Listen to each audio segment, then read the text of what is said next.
Hey y'all, I'm Sunny. I am the founder of Soul Code Studio. Think of this space as a mix of community, culture, and creativity. This is where you get the Bella Noche energy, the Issa Rae block party, and awkward black girl vibes. That's we're a little socially awkward, a little social anxiety over here. If you are a heart led leader or a creative rebel, welcome. Welcome. If you're also tired of that cookie cutter brand that everybody and their mama got, also welcome. So I really want to get into this YouTube video. I don't like to waste time, so hi, hello. Uh, and I think it's important that we maximize on whatever we're doing. So I really in this video want to talk about DIY, and I call them mistakes. I'm gonna find a cuter word, but we'll figure that out. We'll figure it out. Maybe it'll come to me as I'm speaking. We never know. But I have observed the five most common ways that I see people missing things when it comes to DIYing their website. And I actually have solutions. So let's get into it.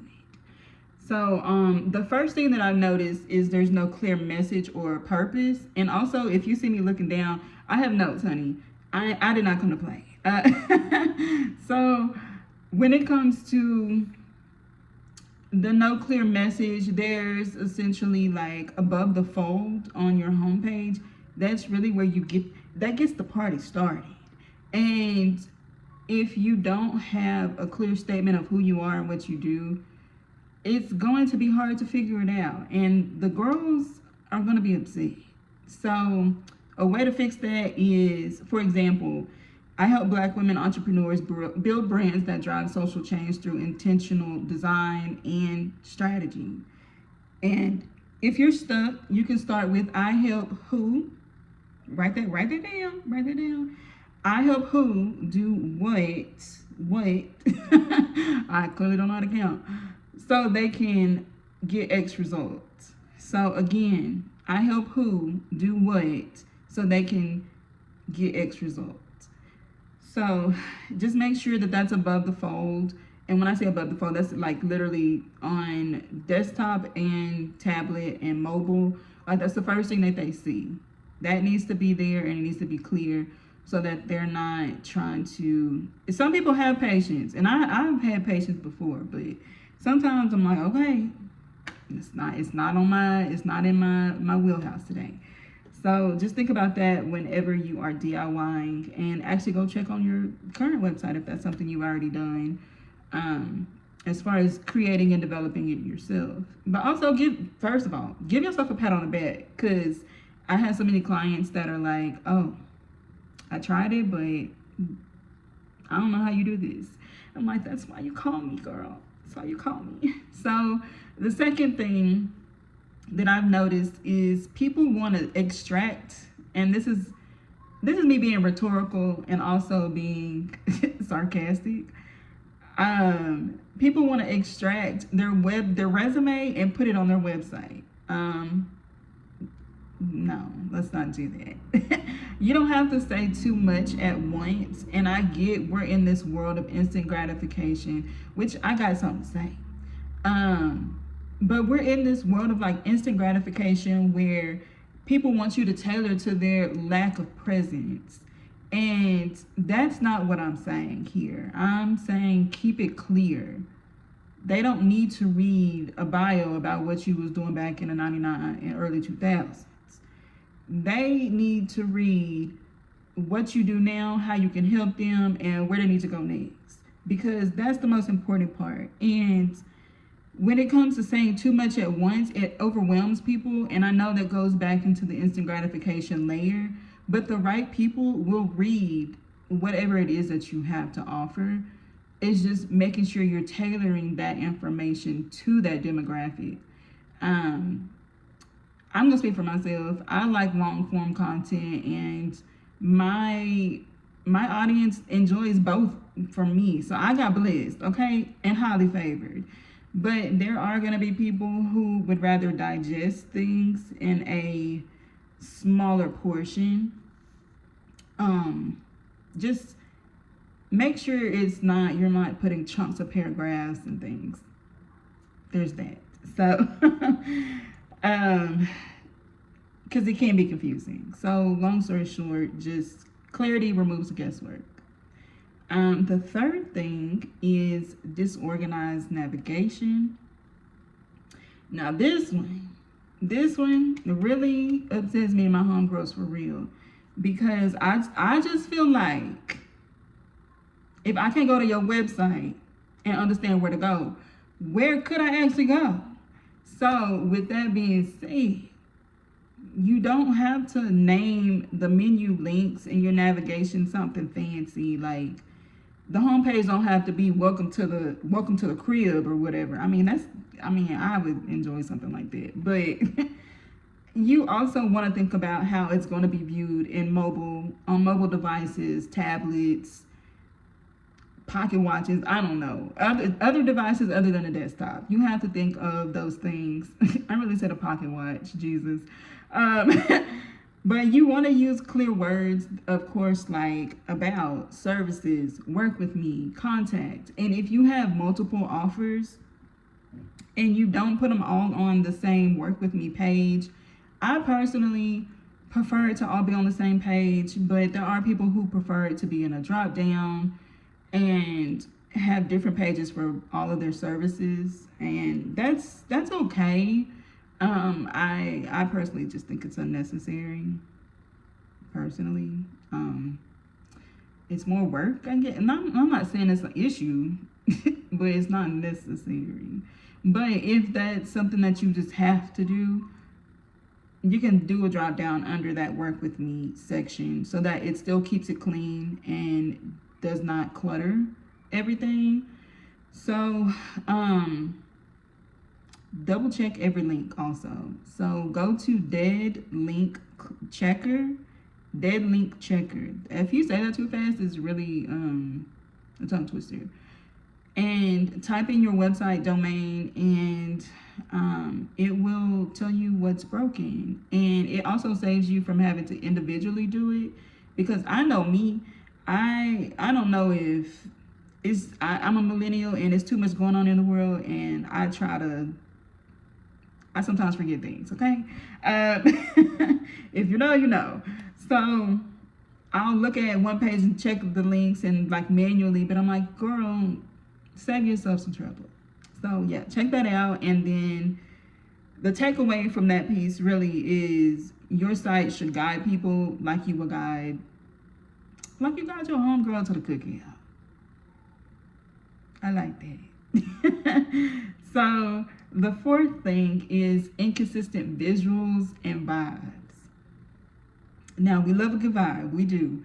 We love a good font color. We love a good brand color. I said font color and brand color, the same thing. Brand font. And, really, really dope brand photography and all of that.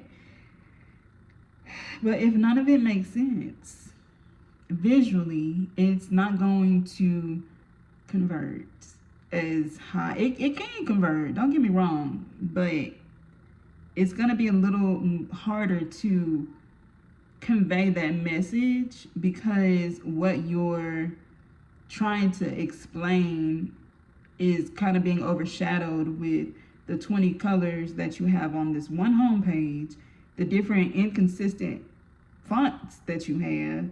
By the way, I'd stick to a header font, a display font, which is kind of like the bold decorative fonts, and a body font. The body font should be very simple, easily able to be read.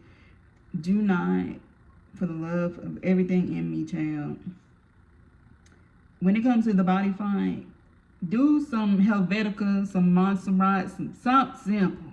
Because when people come to your website and they're reading like the actual body font and it's in cursive, I can read cursive, but I hear nowadays kids don't know how.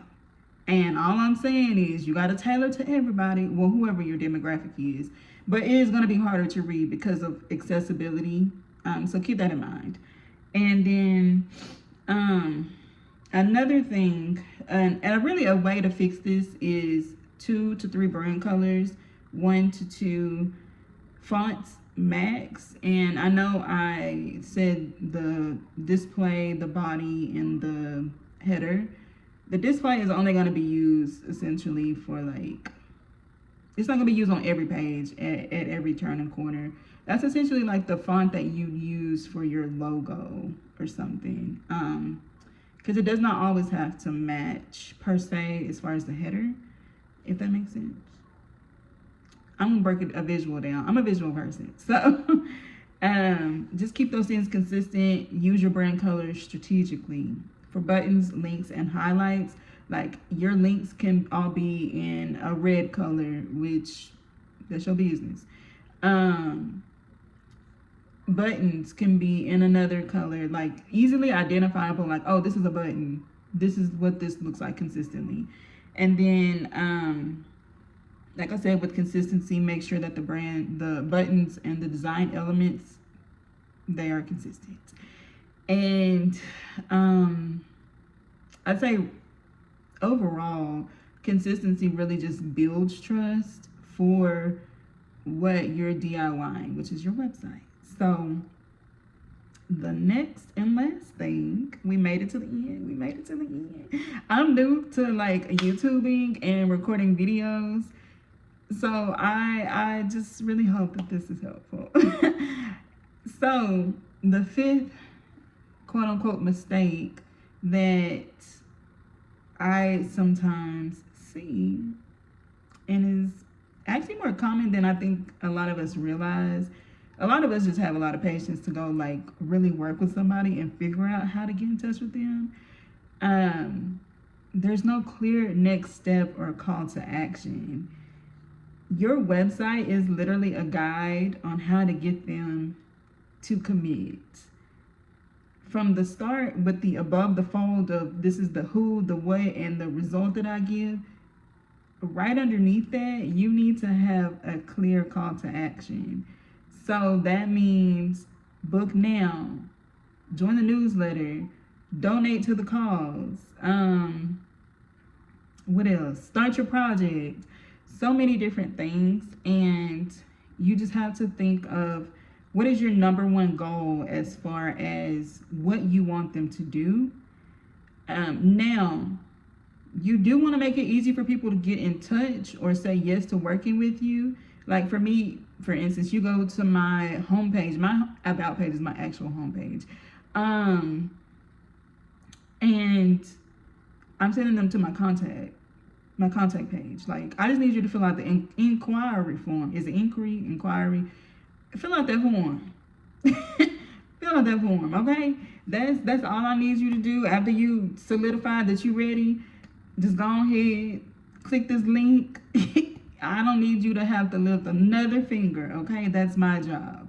So I do emphasize adding those CTAs, but I also don't want you to go overboard with book a service or whatever.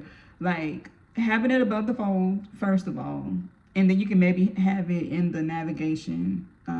There's like sections in the navigation. Like there's the menu, and then above that is like another little section with like the social icons. You can have something of that sort up there, or kind of midway through the homepage, and of course throughout the website. But you don't need it in every paragraph. These folks know what they came here to do. Okay, we don't need to. They're not prey.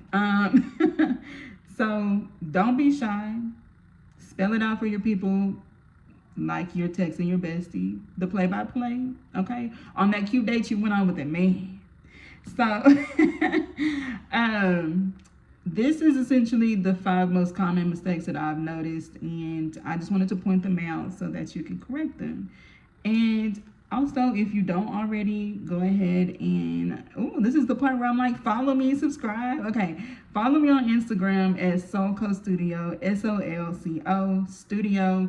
Also the same thing on Threads, and of course you're here on YouTube. So if you like, please subscribe. And if you have questions in the comments, please don't hesitate at all to ask questions. Always here for constructive criticism, good conversations, and community. So whenever you're ready, and if you're ready to work with me, go ahead and look at the description of this video, and it has a link to my contact page where my form is. And like I said, that's all I want you to do at that point, because the heavy lifting is on me. I'm the service provider. Okay, amen. So with that being said, I hope that this video was helpful, and I'll see you next time.